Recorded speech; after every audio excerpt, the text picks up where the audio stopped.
اور تو سچ کی شناخت سے محروم ہو گئی ہے. تو نے اپنے آپ کو ایک بے مثال فریب دیا ہے. جا مجھے تنہا چھوڑ دے. اس نے وحشت سے کہا.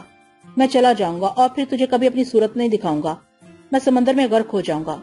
میں نے گلگیر آواز میں کہا. یہاں تمام فیصلے جارا کاکا کرتا ہے. ہر چیز اس کی امانت ہے. ہر ذرہ اس کا مفتوح ہے. اس کی آواز دکھ سے بھری ہوئی تھی. میں جانتا ہوں عظیم جارا کاکا اس سرزمین کا مختار ہے. میں اس سے تجھے مانگ لوں گا، لیکن اس سے پہلے میں تیرا یقین چاہتا ہوں. اسے خوش کرنے کے لیے میرے پاس ایک خوبصورت تحفہ ہے. مجھے یقین ہے اس کے بعد وہ تیرے حسن کی سلطنت مجھے بخش دے گا. تیرے پاس کون سا تحفہ ہے؟ اس کی آنکھیں چمکنے لگی.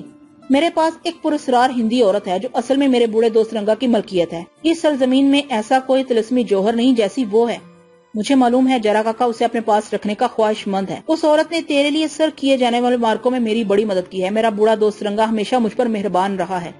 یقیناً وہ میرے اصرار اور درخواست پر اپنی دیوی مجھے بخش دے گا، اور میں تجھے اور تو جارا کاکا کو اگر اس سرزمین سحر و اسرار کی ندیدہ طاقتیں اس کی موجودگی ایک رکاوٹ سمجھتی ہیں تو میں یہ رکاوٹ ہمیشہ کے لیے انہیں سونپ کر سرافساد ختم کر دوں گا.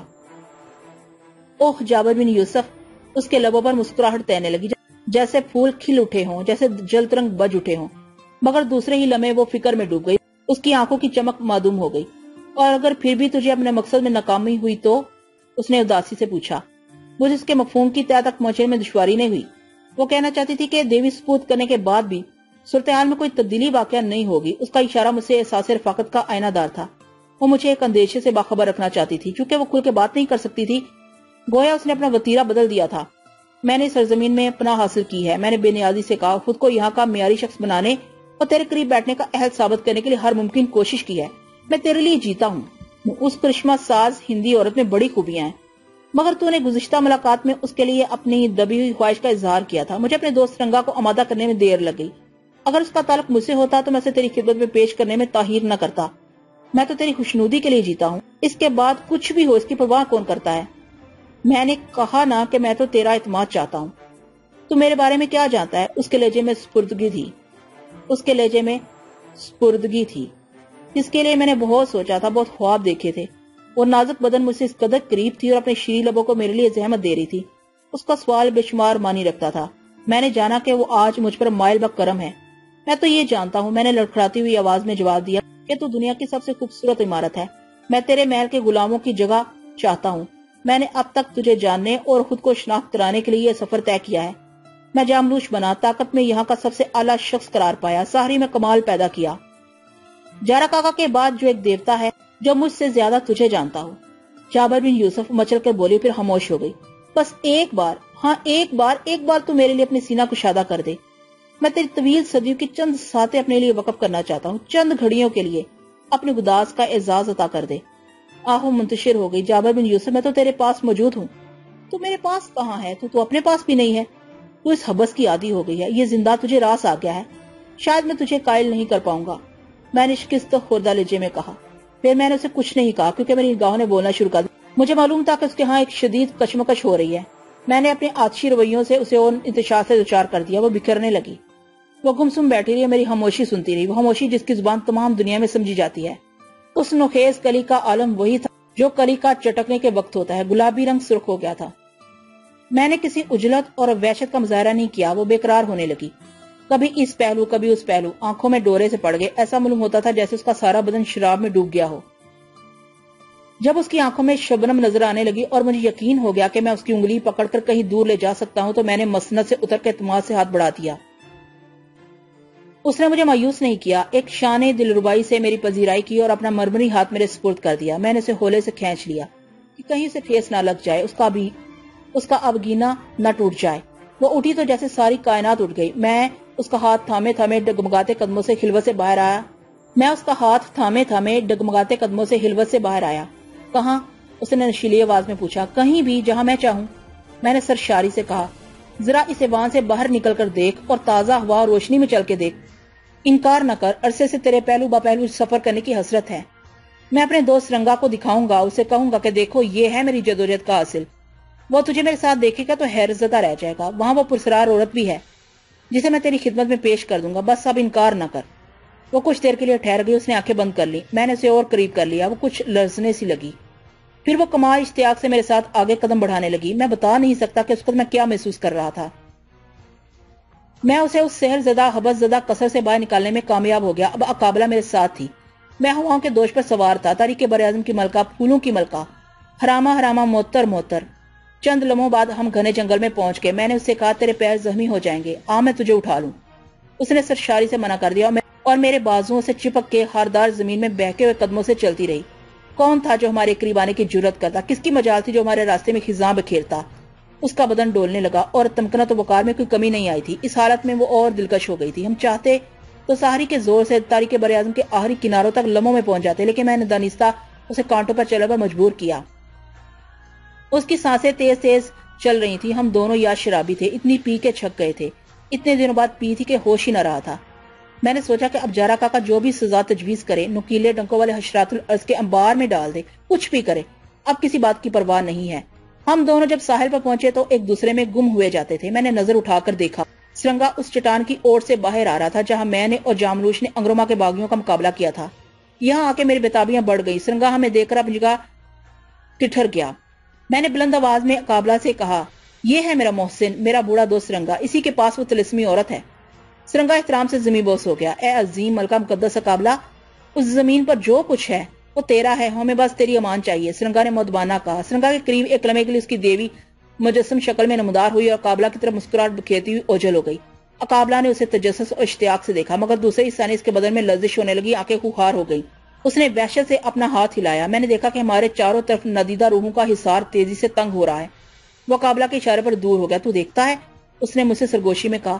میں اس کا مقصد سمجھ گیا کہ وہ مجھے دیوی کی فراق دلانہ پیشکش کے بارے میں نظر ثانی کا کنایا کر رہی تھی۔ میں دیکھ رہا ہوں، میں نے مستی میں کہا، لیکن تیرے ساتھ ایک رنگین ساتھ کے سلے میں مجھے ہر سزا قبول ہے۔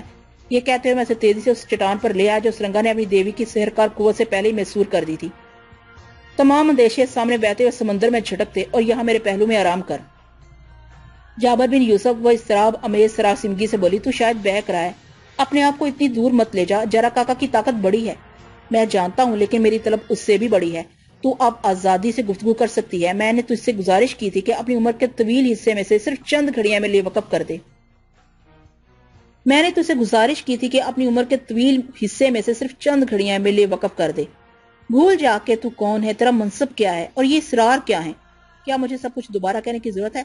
میں نے اپنے نوادر گلے سے کھینچ کر زمین پر پھینک دیے۔ اس وقت اگر آسمان سے بجلی گر جاتی یا زمین پر زلزلہ آ جاتا تو میں اپنی جگہ سے جنبش نہیں کرتا۔ کیا میں اب بھی تیرے لیے اجنبی ہوں، دور کا آدمی؟ کیا کوئی اور تیری نظر میں ہے جو مجھ سے زیادہ تیرا طلبگار ہے؟ پھر تجھے گریز کیوں ہے؟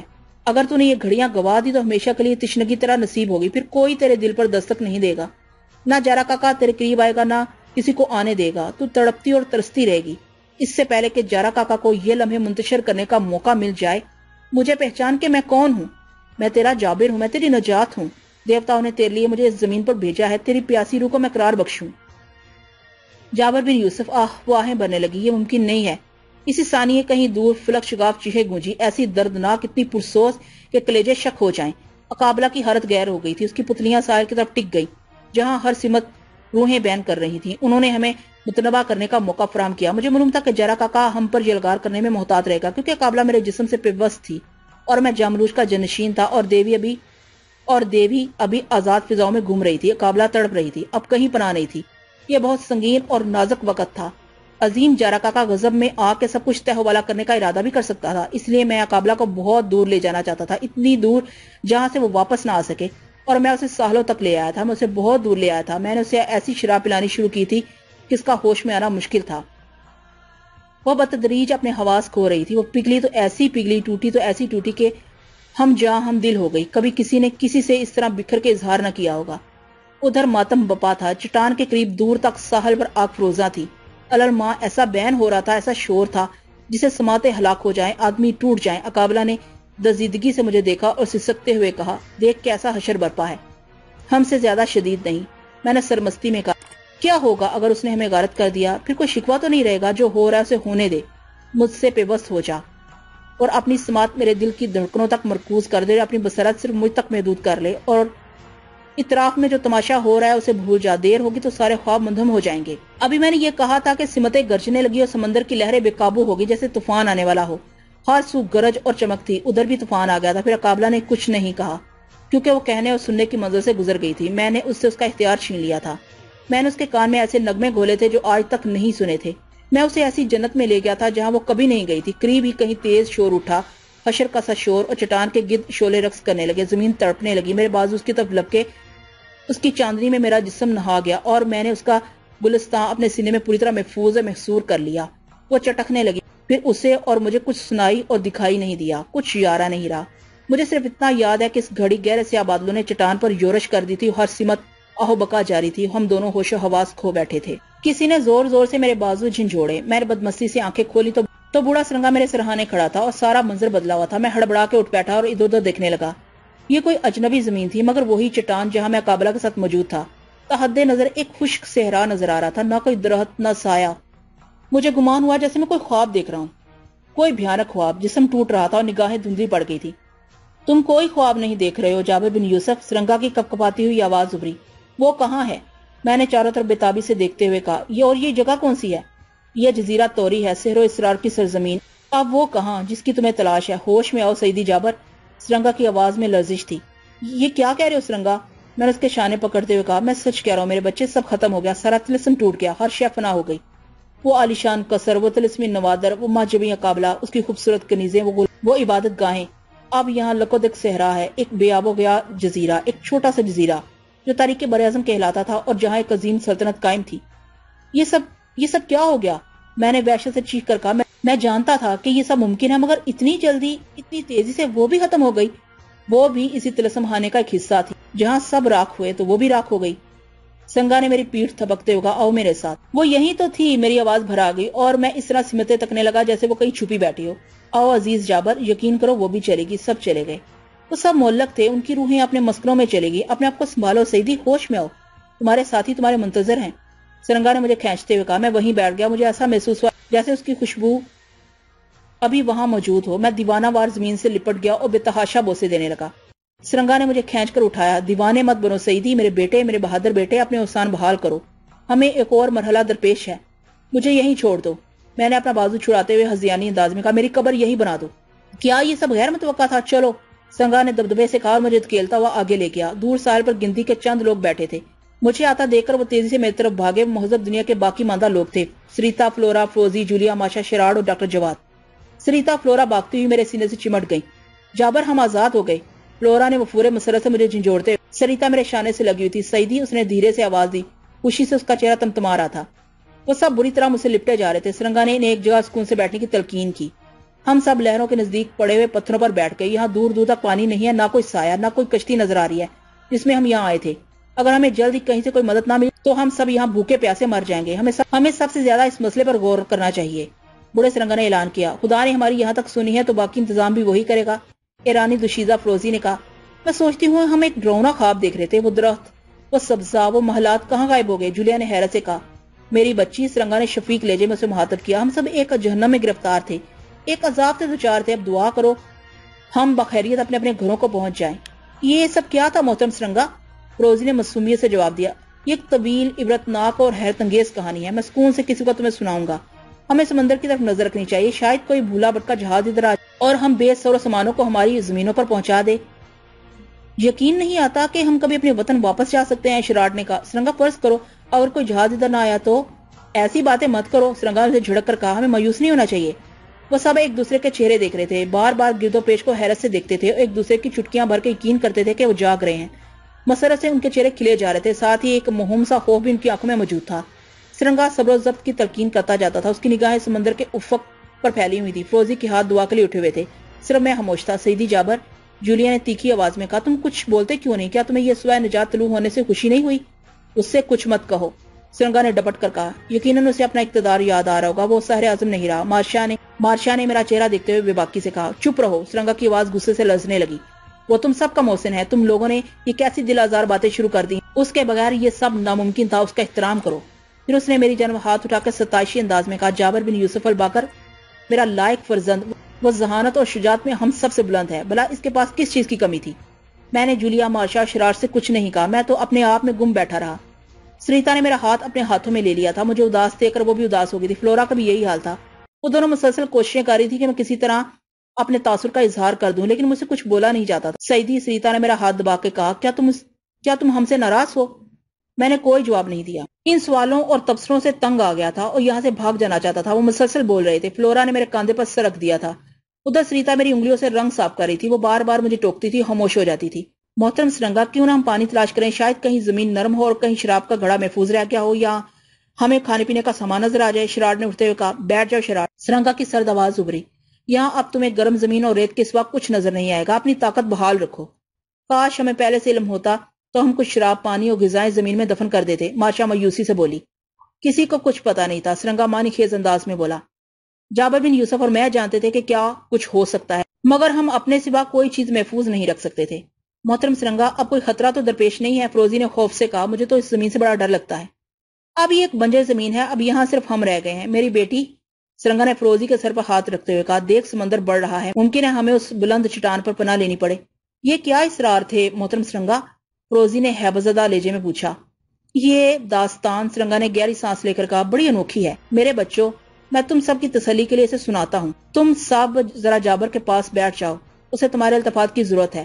وہ سب میرے اطراف بیٹھ گئے اور تجسس سے سرنگا کا چہرہ دیکھنے لگے۔ سرنگا نے کہنا شروع کیا، معلومات تاریخ سے کہیں پہلے سرزمین یونان میں ایک بڑا جادوگر رہتا تھا جس کا نام نارما تھا۔ نارما کو دیوتا کا درجہ حاصل تھا۔ وہ ایک طرح سے بےتاج بادشاہ تھا۔ اس کا ایک ہی بیٹا تھا، جارا کاکا، جسے اس نے اپنی تمام فضیلتیں سونپ دی تھی۔ ساحری میں وہ اپنے باپ کا ہمسر ہو گیا تھا، لیکن وہ اتنا خودسر اور سرکش تھا کہ بستیوں کے لیے مصیبت بن گیا۔ جارا کاکا کا اقابلہ نامی ایک حسین و جمیل شہزادی کے دام الفت میں ایسا گرفتار ہوا کہ اس نے اپنے باپ سے بغاوت کر دی۔ نارما نے اسے منع کیا تھا کہ وہ شہزادی اقابلہ سے دور رہے، کیونکہ نارما بادشاہ امریز کا خاص رفیق تھا۔ اس نے شاہی خاندان کو بلاؤں سے نجات دلانے کے لیے اپنی امان میں لے رکھا تھا، جیسا کہ پہلے زمانوں میں دستور تھا۔ یہ ایک عہد تھا جو بادشاہ اور ساحر نارما کے درمیان تھا۔ ممکن ہے نارما خود اقابلہ کا دعوے دار ہو۔ جب جارا کاکا کی سرشوریاں حد سے گزرنے لگیں اور وہ اقابلہ کی طلب سے باز نہیں آیا، تو نارما نے جارا کاکا کو ہمیشہ کے لیے اقابلہ سے محروم کر دینے کا ایک اذیت ناک طریقہ اختیار کیا۔ اس نے اپنے ایک غیر معمولی سحر سے اقابلہ کا بدن مقفل کر دیا، تاکہ جب بھی اس کی دوشیزگی ختم کرنے کی کوشش کی جائے تو جارا کاکا کا سارا سحر، ساری طاقت ختم ہو جائے۔ تم نے شاید سنا ہوگا کہ ساحروں کی طاقت کسی کل یا کسی شے سے وابستہ یا اس میں پوشیدہ ہوتی ہے۔ اسی طرح نارما نے جارا کاکا کو ہمیشہ کے لیے اذیت میں مبتلا کر دیا۔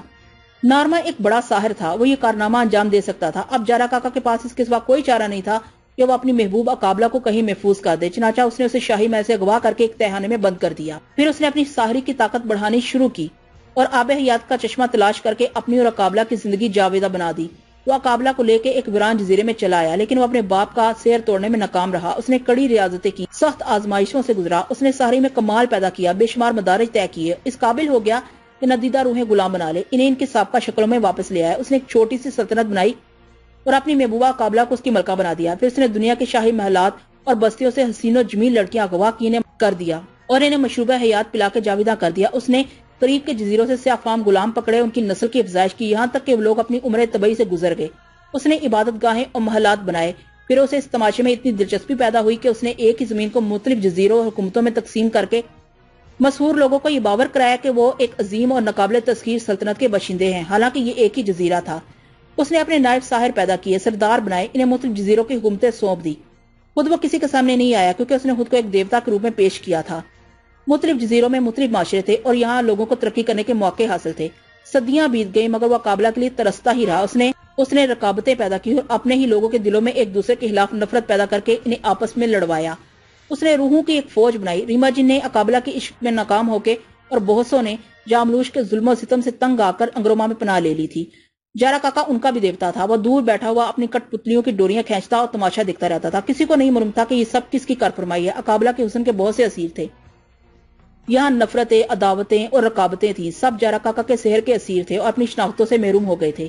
طلسمی نوادر، علوم، جادوگری کے مدارج، کسی کو خبر نہیں تھی کہ جارا کاکا کون ہے۔ غاروں میں ساحر بیٹھے رہتے تھے، ہر طرف ساری سینے کا زور و شور تھا تاکہ وہ جارا کاکا کے بنائے ہوئے سماج میں عزت و مرتبہ حاصل کر سکیں۔ پھر کئی صدیوں سے موجود اس زمین پر ہم بد نصیبوں کا قافلہ آ لگا۔ جارا کاکا کو پہلی بار اپنی سلطنت میں ایک حریف طاقت، سرنگا نے اپنی مورتی بلند کر کے کہا، نظر آئی۔ جارا کاکا کو مہذب دنیا کے اس قافلے میں غیر معمولی دلچسپی پیدا ہوگی۔ ادھر جابر نے کہیں اقابلہ کا دیدار کر لیا تھا۔ وہ پہلی ہی نظر میں اس کے حسن جہاں سوز کا غلام بن چکا تھا۔ اقابلہ جابر بن یوسف سے متاثر تھی کیونکہ وہ زمانوں سے تشنا تھی، مگر وہ جارا کاکا کے سحر کے شکنجے میں جکڑی ہوئی تھی۔ جارا کاکا کی نگاہ اس پر کڑی تھی۔ اقابلہ ہی یہاں ایک ایسی عورت تھی جو کسی سے وابستہ نہیں تھی۔ جابر نے قابلہ کے حسن کی تحریک پر یہاں کے دستور کے مطابق عذاب ناک مشقیں کی اور بہت جلد وہ مقام حاصل کر لیا جو دوسروں کو صدیوں میں حاصل نہیں ہوتا تھا۔ اس میں میری پرسرار دیوی کی آنت کا بڑا دل تھا جو جارا کاکا کی نظروں میں بتدریج اہمیت اختیار کرتی جا رہی تھی۔ جابر بن یوسف کو بہت سی رعایتیں اسی کے سبب سے حاصل ہوئی تھی۔ یہ بوڑھا سرنگا اپنے منہ بلے بیٹے جابر بن یوسف کے سلسلے میں دیوی کو راضی رکھنے کے لیے غار میں چھپ کر بیٹھ گیا تھا اور سخت ریاضت کرتا رہتا تھا۔ یہاں ہماری ذرا سی لرزش ہماری موت کا سبب بن سکتی تھی۔ جابر بن یوسف نے دیوی کی وجہ سے دوسروں کے مقابلے میں زیادہ مرتبہ حاصل کر لیا تھا، کیونکہ اب جارا کاکا کسی طور دیوی کو حاصل کرنا چاہتا تھا۔ اسے یہ شک ہو گیا تھا کہ جابر بن یوسف کو رعایتیں دے کر ہی دیوی کو حاصل کیا جا سکتا ہے۔ وہ خود اس پر تسلط جمانے میں ناکام ہو گیا تھا، اس لیے اس نے ایک خاص حد تک اقابلہ کو جابر سے التفات کی آزادی دے دی تھی، لیکن یہ آزاد لمحے اقابلہ کو جابر بن یوسف سے قریب لانے کا سبب بن گئے۔ میں اعتراف کرتا ہوں کہ اپنی کوششوں اور دیوی کی مدد کے باوجود ہم اس طلسمی نظام کی علت اور اس کے ماضی سے ناواقف رہے تھے، اور جب تک یہ جہالت باقی تھی ہم کوئی قدم نہیں اٹھا سکتے تھے۔ شاید اقابلہ کے مسلسل گریز سے مایوس ہو کر جابر کے ذہن میں یہ نکتہ آ گیا۔ وہ جارا کاکا کے علاقے میں گھس گیا اور وہاں اس نے اپنے آپ کو داؤ پر لگا کر جارا کاکا کے پس منظر سے واقف ہونے کی بے مثال ریاضت کی۔ پھر اس نے یہ ظاہر کیا کہ اب وہ دیوی سے دستبردار ہوا چاہتا ہے، بشرطے کہ اسے اقابلہ کے ساتھ مسرتوں کے چند لمحے میسر آ جائیں۔ وہ اقابلہ کے قصر میں ایک عظیم مہم سر کرنے کے لیے داخل ہوا اور اس نے اس کے برف بدن میں آگ لگا دی۔ یقیناً اس موقع پر اقابلہ نے جارا کاکا سے رابطہ قائم کیا ہوگا اور جارا کاکا نے اسے جابر کے ساتھ قصر سے باہر نکلنے کی اجازت دے دی ہوگی، کیونکہ اسے دیوی کے حصول کی توقع تھی۔ جابر بن یوسف اقابلہ کو اس ساحلی چٹان تک لے آیا جو میں نے اور دیوی نے پہلے ہی مسحور و محصور کر دی تھی۔ جابر نے تشنا دہن اقابلہ زندگی کی ایک نئی رمز سے اشنا کیا اور جارا کاکا دیکھتا رہ گیا۔ وہ آخری حد تک یہی سمجھا کہ اب جابر اس کے دام میں آ گیا اور اقابلہ لمحہ آخر میں جابر کو تڑپتا چھوڑ کے حصار سے باہر آ جائے گی، لیکن اقابلہ نے جارا کاکا کی صدیوں کی غلامی پر ایک لمحہ نشاط کو ترجیح دی۔ جارا کاکا کا خواب شرمندہ تعبیر نہیں ہوا۔ اس امید ہوگی کہ شاید دیوی کہ اس کے باپ نارما کا سحر توڑنے میں کامیاب ہو جائے۔ اس طرح دیوی جارا کاکا کو ساحل پر منتشر کیے ہوئے آنکھ مچولی کھیل رہی تھی۔ جب جارا کاکا کو ہوش آیا تو بساط الٹ چکی تھی۔ جیسے ہی جابر نے اقابلہ پر اقتدار حاصل کیا سب دھواں ہو گیا، ماضی میں دفن ہو گیا۔ سرنگا خاموش ہو گیا، سب کو جیسے سکتا ہو گیا تھا۔ وہ سب خوف و حیرت سے میرا چہرہ دیکھ رہے تھے۔ ان کی آنکھوں میں میرے لیے ہمدردی اور خلوص کی لہریں نمودار ہوئی اور آنسوؤں سے ان کا چہرہ تر ہو گیا۔ نہ جانے کیوں سریتا کی آنکھوں سے آنسوؤں کی جھڑیاں لگ گئی تھیں۔ مجھے معاف کر دو سعیدی، جولیا نے میرے سینے پر سر رکھتے ہوئے کہا، میں نے تمہارا دل دکھا دیا۔ سعیدی تم ایک عظیم آدمی ہو، مارشا نے میری پیشانی کا بوسہ لیتے ہوئے کہا۔ ہم سب ایک خاندان کے افراد ہیں، سوچتا ہوں کہ ہم ایک دوسرے سے کیسے جدا ہوں گے، اور مذہب دنیا کے لوگ تو ہمیں بھول گئے ہوں گے۔ شراٹ نے کہا، آؤ ہم یہ عہد کریں کہ آئندہ سب ایک ساتھ رہیں گے۔ یہ قبل از وقت ہے، سرنگا نے فیصلہ صادر کیا۔ بھلا ہمیں کتنے دن اس جہنم میں ہو گئے ہوں گے؟ ڈاکٹر جواد نے کہا۔ وہ میرے پیروں کے نزدیک بیٹھا ہوا تھا۔ جارا کاکا کی تقویم کے اعتبار سے تو 20-25 سال گزر گئے، مگر ہم نے یہاں کوئی 8 سال کا عرصہ گزارا ہے۔ جس قافلے میں شراڑ آیا تھا اسے بھی کوئی 5-6 سال تو ہو گئے ہوں گے۔ 8 سال؟ ڈاکٹر جواد نے تعجب سے کہا۔ سب سرنگا سے مختلف قسم کے سوالات کرتے رہے۔ شراٹ کہنے لگا، سرنگا تم اپنی دیوی سے کیوں نہیں کہتے کہ وہ ہمیں نجات دلانے کے لیے مدد کرے؟ میں نے دیوی کو رخصت کر دیا ہے، اسے میں نے بہت زحمت دی تھی، اب اس کی ضرورت بھی نہیں رہ گئی تھی، اسے ہمارا حال معلوم ہوگا۔ میں اسے مزید روکنے سے جھجکتا تھا۔ پہلا دن گزر گیا، دوسرا دن بھی گزر گیا، ساحل پر سخت دھوپ تھی، سب کے چہرے زد پڑے ہوئے تھے، بھوک اور پیاس سے برا حال تھا۔ انہوں نے اس کنارے سے اس کنارے تک ساری زمین دیکھ ڈالی تھی، خشک ریت اور جلی ہوئی چیزوں کے سوا کچھ نہیں ملا۔ اب رفتہ رفتہ انہیں اپنی برہنگی کا احساس بھی ہو چلا تھا۔ سریتا پہلے کی طرح اپنا بدن چرانے لگی تھی، وہ پتوں سے اپنے تن ڈھانپنا چاہتے تھے، مگر انہیں کچھ نہیں ملا۔ میں نے ان کا ساتھ نہیں دیا، بلکہ اپنی جگہ ساکت و جامت بیٹھا رہا۔ وہ سب دعائیں مانگ رہے تھے، ان کے ہونٹ خشک ہو گئے تھے، چہرے ستنے لگے تھے، موت ان کی منتظر تھی۔ اب وہ موت سے بہت گھبرا رہے تھے۔ تیسرا دن بھی بیت گیا، پھر چوتھا، سورج ان کے سروں سے گزر گیا، اب ان میں چلنے پھرنے کی سکت بھی نہیں رہی تھی۔ سریتا نے میرے زانوں پر سر ڈال دیا تھا، فلورا سمندر کی لہروں میں اپنا جسم خشک کر کے پھر میں قریب سد ہو جاتی تھی۔ انہیں کوئی تختہ نصیب نہیں ہوا کہ وہ سمندر میں کسی جہاز کی تلاش کے لیے نکل جاتے۔ ایرانی دوشیزہ فروزی سجدے میں گری ہوئی تھی۔ بوڑھا سرنگا ان سب سے زیادہ طاقت رکھتا تھا، اب بھی اس کی آواز میں دم تھا، وہ ہدایتیں دیتا جاتا تھا۔ اس نے اپنی آنکھیں سمندر کی طرف کھلی رکھی تھی، وہ بار بار ریاضت کرنے لگتا تھا۔ 7 دن اسی عالم میں گزر گئے۔ اب وہ گردن اٹھا کے سمندر کی جانب دیکھتے اور نکاح سے ایک دوسرے کو مخاطب کرتے تھے۔ ان کے پاس کوئی کپڑا بھی نہیں تھا کہ وہ جہاز کو اشارہ کر سکیں۔ شراٹ سمندر میں دور تک تیرتا ہوا جاتا تھا اور مایوس ہو کے واپس آ جاتا تھا۔ پھر اس میں بھی ہمت نہیں رہی۔ 8ویں دن شام کے وقت دور کہیں ایک روشنی نظر آئی۔ سرنگا نے سب سے پہلے اسے دیکھا، پھر ان سب کو دکھایا۔ ان کے زرد چہروں پر سرخی کی لکیریں ابھر آئیں۔ جہاز بہت دور تھا، وہ چیخنے چلانے لگے جیسے سمندر کے شوربن کی آواز جہاں تک پہنچ جائے گی۔ انہیں فوراً ہی اپنی غلطی کا احساس ہو گیا۔ وہ میرے بت کی طرف حسرت و امید سے دیکھنے لگے کہ شاید میں اپنی ساحری کا کوئی کرشمہ دکھاؤں گا۔ جب سے اب تک میں نے ان سے کوئی بات نہیں کی تھی، میں تو ہلاؤں کو تکتا اور ان کی باتیں سنتا رہتا تھا۔ وہ مجھے جھنجھوڑتے تھے، ہلاتے تھے، روتے تھے۔ جب ان کے پاس آنسو بھی نہیں رہے تو ان کی آوازیں معدوم ہونے لگی، تو انہوں نے مجھے میرے حال پر چھوڑ دیا۔ میں اب بھی منجمد بیٹھا تھا۔ میرے قلب و دماغ پر اس خبر سے کوئی اثر مرتب نہیں ہوا تھا کہ انہوں نے ایک جہاز دیکھ لیا ہے۔ نہ ان کی طرح مجھے بھوک اور پیاس نے ستایا تھا۔ وہ شور مچانے لگے، ہاتھ ہلانے لگے، اچھلنے لگے۔ مدد مدد! شراٹ سمندر میں کود گیا۔ فلورا نے بھی اس کی تقلید کی۔ جولیا اور مارشا بھی پرشور لہروں میں کود گئیں، لیکن وہ آگے نہیں جا سکی۔ طوفانی لہروں نے انہیں کچھ دور ہی روک لیا۔ وہ چیختی چلاتی نہیں واپس آ گئی۔ شراٹ دور تک نکل گیا، جوش میں اتنی دور تک چلا گیا کہ سمندر کو غصہ آ گیا۔ وہ واپس نہیں آ سکا۔ وہ جہاز تک پہنچ گیا تھا اور عرصے پر کڑے ہوئے تجارتی جہاز کے عملے نے اسے دیکھ بھی لیا تھا، مگر اسے صحیح و سلامت اوپر لانے میں کامیاب نہیں ہو سکے۔ البتہ اب ان کی توجہ سال پر مرکوز ہو گئی تھی، جہاں بلب لوگ اپنے نجات دہندوں کے منتظر تھے۔ جہاز قریب آنے پر ان ہستہ حالوں پر شادی مر کی کیفیت طاری ہو گئی۔ انہوں نے دیوانوں کی طرح اچھلنا کودنا شروع کر دیا۔ جہاز کچھ فاصلے پر ٹھہر گیا۔ جب ساحل پر کشتی ٹھہری تو سب اس پر ٹوٹ پڑے، جیسے انہیں کشتی میں جگہ نہ ملنے کا اندیشہ ہو۔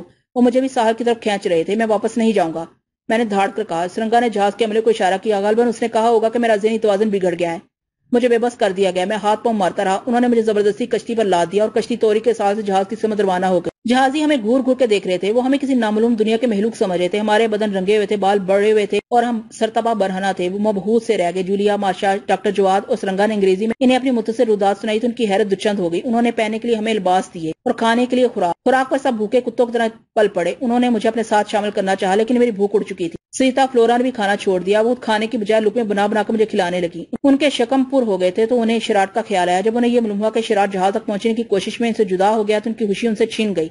پھر جہاز پر کسی کو ہنستے نہیں دیکھا گیا۔ یہ جرمن جہاز ایک طویل راستے سے گزرتا ہوا ڈربن جا رہا تھا۔ 3 دن بعد راستے میں بیروت جانے والا ایک جہاز ٹکرا گیا اور ہمیں اس میں سوار کرا دیا گیا۔ بیروت پہنچتے پہنچتے ہمیں 10 دن لگے۔ ان 10 دنوں میں عمدہ غذا اور آرام سے سب کے چہروں پر سرخی آ گئی تھی، لیکن شراٹ کے خیال اور میری گفتگو حالت نے انہیں اداس اور خاموش کر دیا تھا۔ سریتا اور فلورا ہر دم میرے قریب ہی رہتی تھی۔ ایرانی دوشیزہ فروزی بھی بار بار مجھے دیکھنے آتی تھی۔ بوڑھا سرنگا کی طرف خاموش بیٹھا اپنی مورتی جیب سے نکالے سمندر کی جب تکا کرتا تھا۔ بیروت میں ہم سے پہلے ہماری خبر پہنچ گئی تھی۔ سب سے پہلے بیروت کی پولیس نے ہمارا استقبال کیا۔ ہم سے طرح طرح کے سوال کیے جانے لگے۔ سرنگا کا خیال تھا کہ ہمیں جزیرہ توری کے اسرار پر کم سے کم گفتگو کرنی چاہیے، ورنہ ہم تماشا بن جائیں گے۔ ابھی تک ہماری آمد کی خبر سے اخباروں کو مطلع نہیں کیا گیا تھا۔ ایک مدت بعد بیروت کی فضاؤں میں میری حالت کسی قدر سنبھلی۔ پولیس کو ہماری کہانی پر یقین نہیں آتا تھا۔ وہ ہم تیرہ وقتوں سے شناخت نامے اور آدری کے اجازت نامے طلب کر رہے تھے۔ آخر مجھے اپنے والد اور چچا کا نام بتانا پڑا۔ جب میرے چچا پولیس اسٹیشن پہنچے تو مجھے پہچاننے میں انہیں خاصی دیر لگی۔ شاید میں بہت بدل گیا تھا۔ میرا چہرہ سخت اور رنگ سیاہ ہو گیا تھا۔ انہوں نے مجھے گلے سے لگا لیا، پھوٹ پھوٹ کر رونے لگے۔ میں سمجھ گیا کہ مجھے سنانے کے لیے ان کے پاس کوئی اچھی خبر نہیں ہے۔ میرے غم میں میرے والدین رخصت ہو گئے تھے۔ چچا نے ہم سب کو اپنی ضمانت پر پولیس سے رہائی دلوائی۔ یہ خبر چھپی نہیں رہ سکی۔ چچا کے گھر پر اخباری نامہ نگاروں کا تانتا بن گیا، مگر ہم نے انہیں ملنے سے انکار کر دیا۔ ایک ہفتے تک جولیا اور ماشا میرے ساتھ بیروت میں ہی رہیں، پھر اپنے اپنے وطن روانہ ہو گئی۔ ڈاکٹر جواد مصر چلا گیا۔ فروزی نے چلتے وقت مجھ سے شرما کے اپنا وعدہ وفا کرنے کا اظہار کیا۔ میں نے اسے گلے لگا کر اس کے پیشانی کا بوسہ لے کر اسے معاف کر دیا۔ وہ ایران چلے گی۔ سرنگا ہندوستان جانے پر اصرار کر رہا تھا، مگر سریتا نے اس کے ساتھ جانے سے انکار کر دیا۔ فلورا نے بھی مجھ سے جدا ہونا گوارا نہیں کیا۔ وہ انگلستان واپس نہیں گئی۔ کئی مہینوں تک میری حالت متزلزل رہی۔ میرے سینے پر اب بھی وہ سیاہ نشان تھا جو جارا کاکا نے مجھے جاملوش کا جانشین بناتے وقت گندا کیا تھا۔ آہت سرنگا کی نازک اندام لڑکی نے مجھے شکست دے دی۔ وہ میرے لیے مرہم بن گئی۔ اس نے اپنا نام بدل لیا اور مجھے اپنی تحویل میں لے لیا۔ فراغ دلی سے اپنی ملکیت 2 حصوں میں تقسیم کر دی۔ فلورا کو بھی اس نے برابر کی شریک بنایا۔ ہم تینوں میں جو اشتراک قائم ہوا تھا وہ اب بھی جاری ہے، لیکن مقابلہ کوئی نہیں جانتا وہ اب بھی میرے ساتھ رہتی ہے، صبح و شام، شب و روز۔ وہ مجھ سے کبھی جدا نہیں، وہ تو میرے سینے میں چھپی رہتی ہے۔